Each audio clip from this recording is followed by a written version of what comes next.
Fique agora com o Boletim.leg.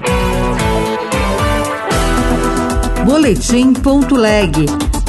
As últimas notícias do Senado Federal para você.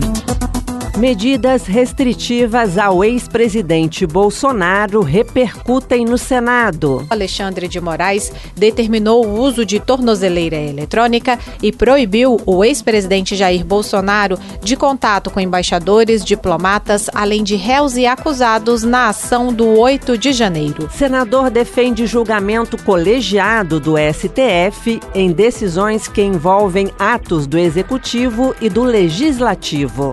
Eu sou Rosângela Tejo e este é o Boletim.leg. As medidas restritivas adotadas pela Justiça ao ex-presidente Bolsonaro repercutem entre senadores do governo e da oposição. A repórter Érica Christian traz os detalhes. Atendendo a um pedido da Procuradoria-Geral da República por concreta possibilidade de fuga, o ministro do Supremo Tribunal Federal, Alexandre de Moraes, determinou o uso de tornozeleira eletrônica e proibiu o ex-presidente Jair Bolsonaro de contato com embaixadores, diplomatas, além de réus e acusados na ação do 8 de janeiro. Ao citar que o país vive um estado de exceção, o senador Jorge Seife, do PL de Santa Catarina, declarou que o ex-presidente é um perseguido político. Não há provas inequívocas de crime, há sim uma escalada autoritária e uso de aparato judicial como instrumento de repressão política. Trata-se de um movimento perigoso que ameaça as bases do Estado de Direito e transforma a divergência em delito. O senador Humberto Costa, do PT de Pernambuco, citou declarações de Bolsonaro relacionando o tarifaço de Trump que afeta o Brasil ao processo contra o ex-presidente por suposta tentativa de golpe. A própria decisão do Supremo Tribunal Federal faz referência a outros crimes e o principal deles é atentar contra a soberania do país numa ação conjunta com seu filho, solicitando de um governo estrangeiro que estabelecesse sanções contra o Brasil. Em resposta aos partidos de oposição, o presidente do Senado e do Congresso Nacional, Davi Alcolumbre, declarou que não vai suspender o recesso parlamentar para tratar deste caso. Os senadores voltaram a cobrar dos deputados a votação da proposta que exige decisões apenas colegiadas da Justiça para suspender atos do Executivo e do Legislativo. Detalhes com o repórter Alexandre Campos.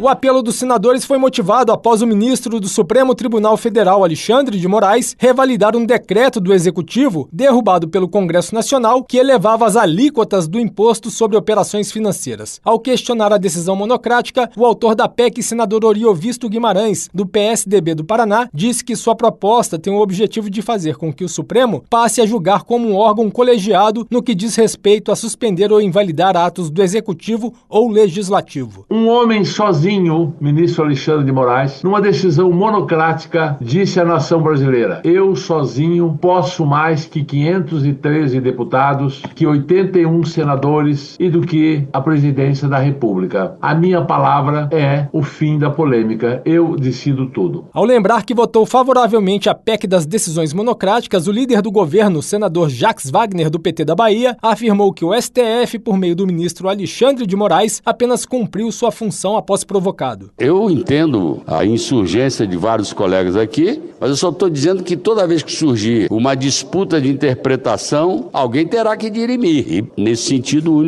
a única instituição que pode dirimir é o Supremo. Aprovada pelo Senado, a PEC das decisões monocráticas está desde dezembro de 2023 na Câmara dos Deputados.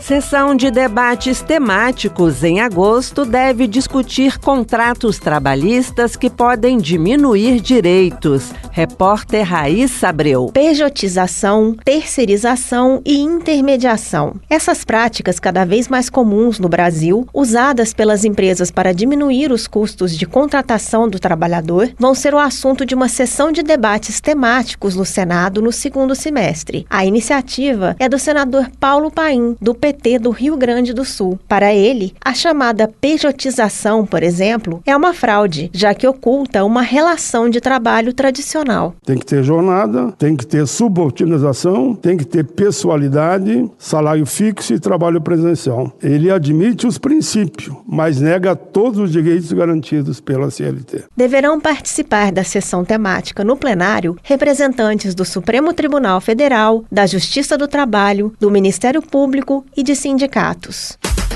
Outras notícias estão disponíveis em senado.leg.br/rádio. Você ouviu Boletim.leg. Notícias do Senado Federal.